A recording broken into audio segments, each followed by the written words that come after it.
What's up guys? Today we're going to be replacing the steering wheel in my Hyundai XL. We're going to be putting in a cool new one and replacing the old shitty stock one that looks like it's been in that car for about 1 million years. It's been around since the dinosaurs been around. I'm sure there's dinosaur puss juice on there. Fucking, it's just disgusting, and we're going to get rid of it. We're going to put a nice cool new one in, an Auto Technica one. It's going to be nice. Alright, let's get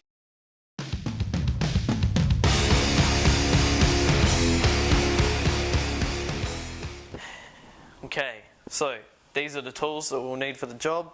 We have a breaker bar, you'll need Allen keys. This is the car we're going to be working on today. It's a 1998 Hyundai XL. Pretty old, pretty shitty, and it's pretty fun to drive if you know how to drive.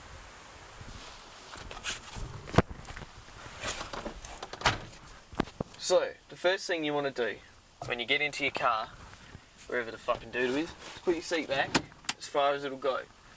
So you got lots of space to work on this fucking thing.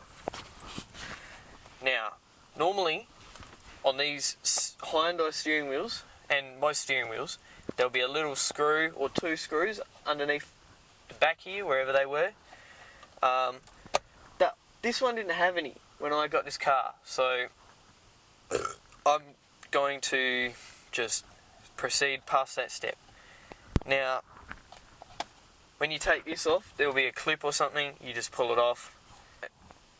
Alright, so once you've got this main center cover off, you'll see this big nut in the middle here, and you want to undo that with whatever fucking, I think this is a 22, but it will change for your car, obviously. And so you want your steering lock to be locked, and you'll, oh, that wasn't very tight. Yeah, you want to crack that nut, and make sure you hang on to this, because you will need to reuse it. Put it up there. Oh, there's no washer on it. Oh, good thing I have a spare. Now, with these steering wheels, you can normally pull them off like that. Normally, I would say leave the nut on, but this one felt wobbly when I first got the car, so I have pulled it off now, and that's it. Now, the fun part of the install is putting on new parts. That's always better. So, you want to find the top. Alright, so there'll be a little marker or mark on the top of your Boss kit that says top. You want to make sure that you put that where the top of the steering wheel was. Now, you grab your spare washer from the toolbox, and you want to place that deep down in there. And you grab your nut. This nut has to be fairly tight, I guess. It is a good idea to make sure it's nice and tight, because it's not very fun to have your steering wheel in your lap while you're doing whatever speed you want to do. I won't tell you how to live your life. Most Boss kits come with these plastic doohickeys just to pretty it up a bit and make it look nice. So you want to put that over. There'll be ridges on the back of the Boss kit, or all around it. You want to put that first part on there, like that. And then you've got your main long bit, I guess you could call it that you want to push over there. It's always a bit stiff. And you want to make sure it's not, well, in my case I like to make sure it's not sitting against the steering column cover, because if it is, when you steer, you'll hear it rubbing and it sounds pretty annoying. So I'm going to leave it like a mil off at the back. That looks good to me.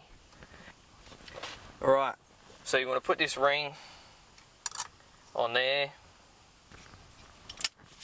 You grab your nice new steering wheel and find the holes that's right. This can be quite annoying, because when you're trying to find the holes can move. That sounds strange. Where was top? Top is there. They can move around a little bit when you, like, if you got shaky hands like me, and that makes it a lot harder to do this job, but it's not impossible. It just takes a bit of patience.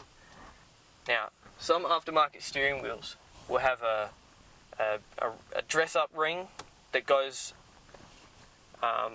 between this and the bolts, and that normally holds the horn in,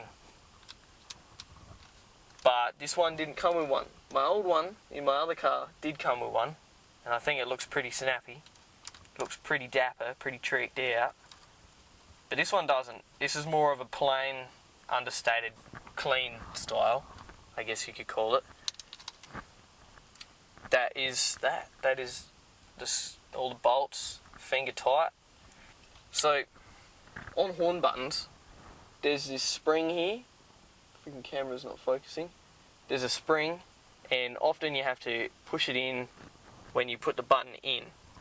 And what this spring does is it makes contact with this ring here, and it completes a circuit so that when you press the button, electricity flows like magic through the button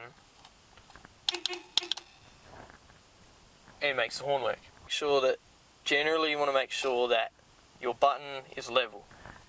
If you got OCD heavily like me, that is very important, and if it's not level, I'll look at it every time I drive and I'll freak out.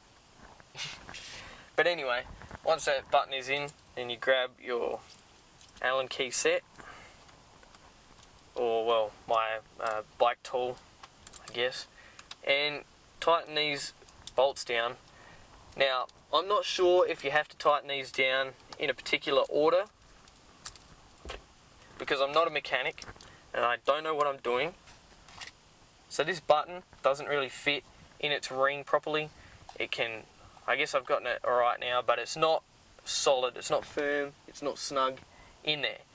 And I'm not sure if that is a real problem, since the only time you ever put any force on this button is fucking cunt. The only pressure you ever put on this button, really, is when you're pushing it in. And that's not really a huge problem if it's just wobbling around. It'll just annoy me a lot. So, I think that's pretty much the whole install. You just got to check, also, take your steering lock off, put your key in there, straighten up the wheel, however straight you want it, and then check to make sure your wheels are straight.